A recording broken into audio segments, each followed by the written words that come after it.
Hi, this is Stephanie Benedetto Padavani with the Wild Creation Stories podcast, where we explore the nature of purpose, creation, identity, and reality through the magical lens of our stories. Today's story came about by special request. A friend of mine asked if I would write a story about someone who was being unconditional love and was misunderstood as a result. This is the story that came from it. Now, I didn't enjoy writing this story. It was one of those that came with a lot of difficulty. And in fact, I put it away for a few weeks because I was just so fed up with it and I thought it absolutely sucked. But when I came back to it, I thought there really is something here and I'd like to share it with you. Please note that this particular story does contain dark themes and violence. So if that's not okay with you, you might want to skip this one. In any case, I hope you enjoy this story. It's called The Boy Who Was Love. Once there was a child who was pure love.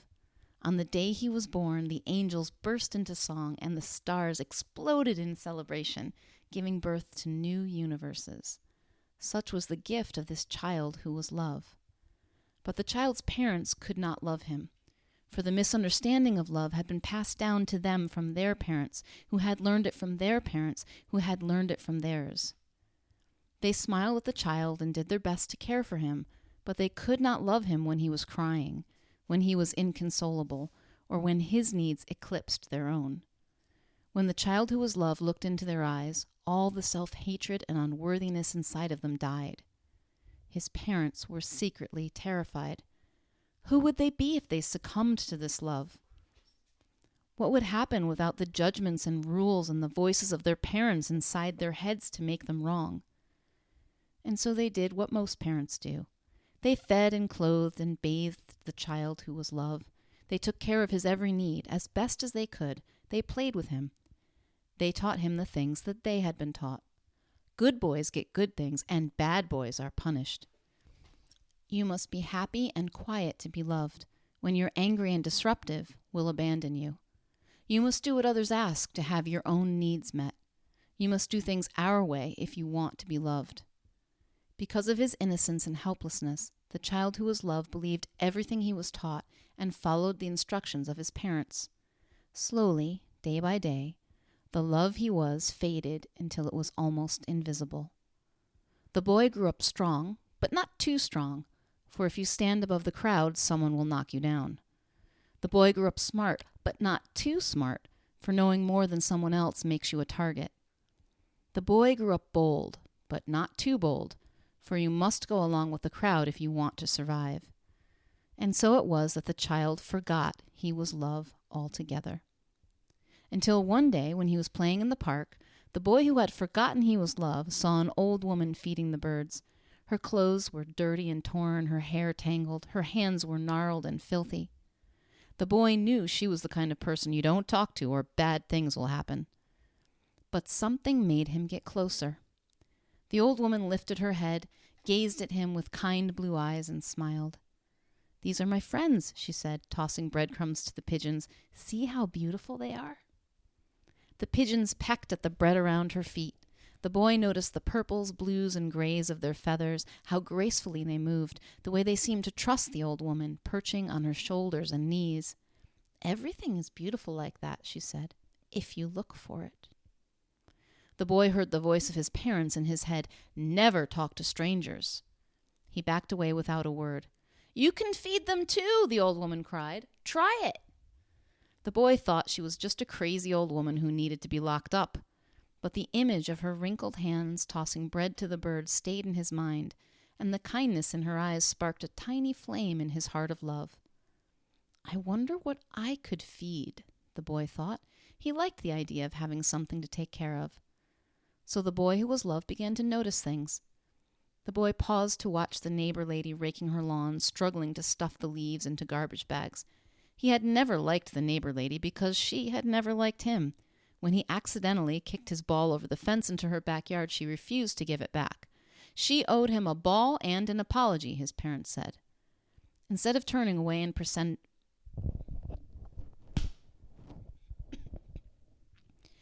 Instead of turning away and pretending not to see her like he normally would, the boy who was loved noticed for the first time that he could give something. "Here, let me help you," he said, walking across the yard. He held the garbage bag so that the woman could put the leaves inside. "I'm not paying you," the neighbor lady said. "That's okay," the boy replied. The two of them worked side by side until the yard was free of leaves and they had bundled them all up in bags. "Thanks for your help," the neighbor lady said. "I'm still not paying you." "I know," the boy replied. The spark in his heart burned a little brighter. "I wonder what would happen if I was just with someone, really with them, without asking for anything," he thought. It seemed like a fun idea. That afternoon he helped more of his neighbors with their yard work, petted their cats, and picked up trash off the sidewalk. He said a big hello to everyone he met. A few people pretended not to notice, but most smiled and waved back. The boy who was loved thought it was funny that today the world didn't seem as scary as his parents had taught him it was. When he got home, the boy's mother was standing with her back to him doing dishes. "I heard you were helping the neighbors," she said without turning around. "Yeah, it was fun," he said. "You shouldn't go around butting into other people's business," his mother said. "It's just not done." At that moment, the boy's father entered the kitchen. "What's this?" he asked. "Your son has been soliciting the neighbors," she said, "helping them with yard work and such." The boy's father looked at his wife and son. It didn't seem like such a bad thing to him, but... "Listen to your mother," he said, patting the boy on the head. "Better not to rock the boat." The boy who was loved left the kitchen, feeling confused. He liked this giving. Something about it felt easy and good, like stretching in the sun. When he went to school the next day, he gave the teacher all of his attention. He wasn't particularly interested in division with remainders, but it seemed like the thing to do. The teacher smiled and placed her hand on his shoulder. The other kids in class noticed. "Look at the little goody two-shoes," they said, "brown noser." The boy who was loved couldn't understand why paying attention should bother his classmates. He thought he was being a present for the teacher. On the way home from school, the boy rubbed his neck, closed his eyes, and let his head rest against the glass on the bus. It felt like his body needed a break, and giving it a rest seemed like the thing to do. Suddenly, the boy felt a wet thwack on his forehead. Someone had thrown a spitball at him. The kids at the back of the bus erupted into giggles. The boy who was loved felt absolutely horrible. Life had been so difficult ever since he started doing this giving thing. The dirty bird lady must be crazy after all. So he stopped giving, and the flame in his heart of love all but died out. Years passed, and the boy who was loved became a young man. He went to college, the one his parents recommended, got good grades, and played on the soccer team. "Keep your head down, work hard, and make us proud, son," his father said. The young man who was loved did his best to make his parents happy. He had a pretty girlfriend and a solid career path. He was well liked and considered capable, but not so much so that it made other people uncomfortable. Everything in the young man's world was okay. Until the day his girlfriend broke up with him. The young man thought his heart had split in two. He cried over photos of the two of them together and could scarcely get himself to eat. What he didn't know is that something magical happens when your heart is broken open. The cracks allow the light to come in. The sunlight shone in through the cracks in his broken heart, rekindling the fire of love inside.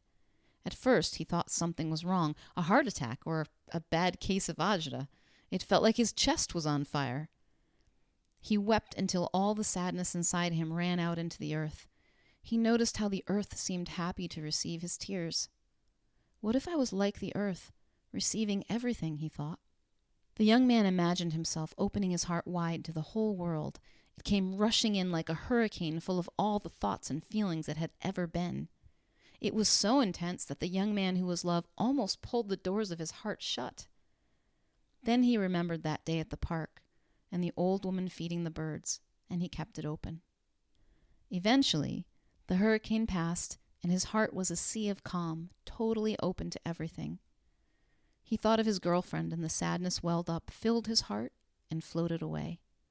He thought of his parents' disappointment over the way he'd been slacking at school, and guilt engulfed him like a wave until it, too, passed. The young man who was loved noticed that thoughts and feelings moved through him when his heart was open. He felt them fully, but they didn't last. He remembered the experiment he'd done as a child, giving and feeding others like the old woman in the park. It felt good, like remembering the smell of home. What would I like to give, he wondered. His heart was so full of everything now that it was overflowing. There was so much. The young man started with the roommates in his dorm. He listened, really listened to them. He smiled from his heart and gave them his attention. He asked curious questions and became interested in what interested them. At first, his roommates were suspicious. They thought he must want something. Sex, money, the answers to the exam. But they gradually began to relax in his presence. They were more of themselves when the young man who was love was around. The young man who was love noticed that people were different when he was receiving them. Their eyes softened and their breathing slowed. It wasn't always easy for the young man who was love to receive. He had to feel the anger of someone who had just lost his job. He was hit full force with the sadness of a woman who was contemplating the end of her life. But everything was so alive in his heart when it was open that even the ugliest things had the spark of life in them. It didn't take long before people began to notice that there was something different about the young man who was love. The students at college spread the word, calling him a guru, a magician, a messiah. They said he could work miracles. The young man who was love didn't know anything about miracles or enlightenment, but he knew there was more of everything when he was receiving, and he knew that other people seemed to feel it too. So he kept doing it. The students formed a group around the young man and scheduled events where he could talk to people. Even some of the teachers got involved to help with recruiting attendees. The young man was happy to let them organize, since it seemed to bring so much aliveness to everyone. He didn't have much to say at the events. Mostly he listened and told people they were okay, even when it didn't seem that way. There was something in the light behind the young man's eyes that drew people in and helped them believe. And so their lives changed. Some gave up drugs or alcohol. Others forgave their loved ones and themselves. Some laughed with their entire beings for the very first time. Being received by the young man who was love was such a powerful experience that people came from all over the world to see him. The young man who was love gave up on his good career path and let his followers make the arrangements for him to visit with more and more people. One day the young man's parents came. They saw their son with long, wavy hair. His followers insisted that it made him more charismatic, and his kind eyes, listening and nodding to people who'd spent their entire life savings just to sit before him. "What happened to you, son?" the young man's mother said. "I hardly recognize you." "We're worried about you," his father said, noticing the strange people wearing T-shirts with their son's image on them and handing out flyers. "We think you should come home with us." The young man who was love listened with his whole soul and received the words of his parents. "You're right," he said finally. "I'm not the same person that I was before, and I don't know why. All I know is that my heart tells me to receive people, and that's what I'm going to do. Please come home." His mother had tears in her eyes. "I don't trust these people." The young man who was love smiled at his mother. "It seems to me that trust isn't something I need anymore. When I'm receiving everything, then everything is okay." His parents didn't understand. They continued to make arguments to convince him to come home, but the young man who was love was content to be where he was until he was somewhere else. The young man's parents left and things went on as usual. The events got so big that they were covered by the international press. Some of the original students from the college called themselves the Disciples and began hosting their own events, teaching people all over the world what they'd learned about receiving from watching the young man who was love.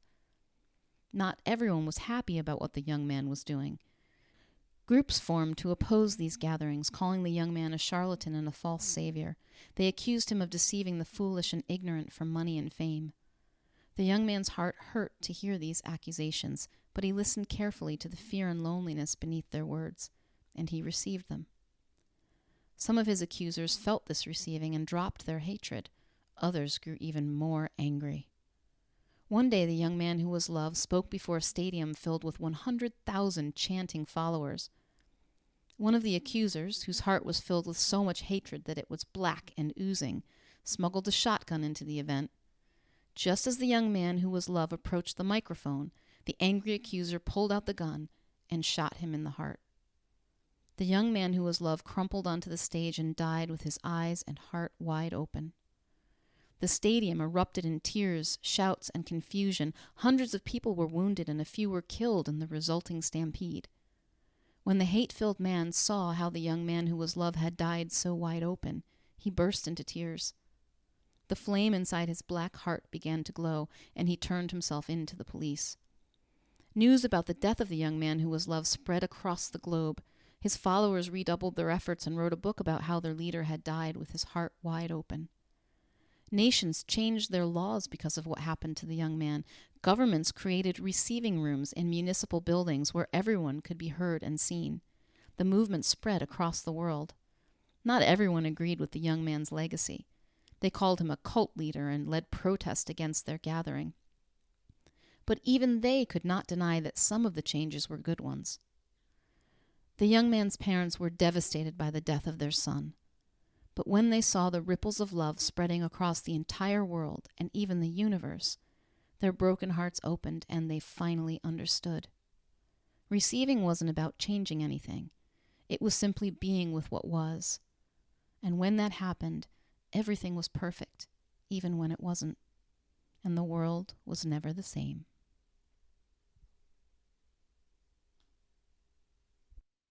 Hey, lovely, and thanks so much for joining me today. If you'd like to receive a weekly Wild Creation email from me filled with more inspiring stories, marketing experiments, playful questions, new podcast episodes, videos, and freebies, and anything else I happen to be playing with, go to theawakenedbusiness.com/wild creation. Until next time, may you know yourself as the gorgeous wild creation that you are.